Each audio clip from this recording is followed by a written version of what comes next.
Пристапот до лекови е основно човеково право за секого, но за жал 70% од ромите не можат во аптека да ги најдат лековите кои се на позитивната листа.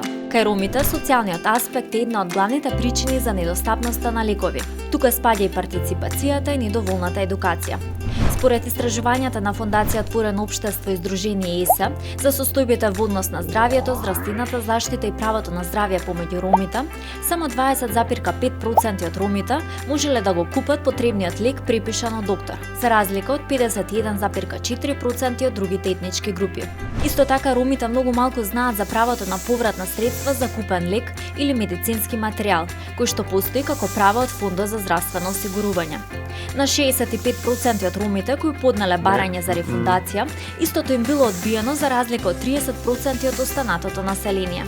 Според Закона за заштита на правата на пациентите, здравствените услуги треба постојано да се достапни и пристапни на сите пациенти подеднакво и без дискриминација. Бидејќи пристапот до лек значи пристап за подобро здравје за секого.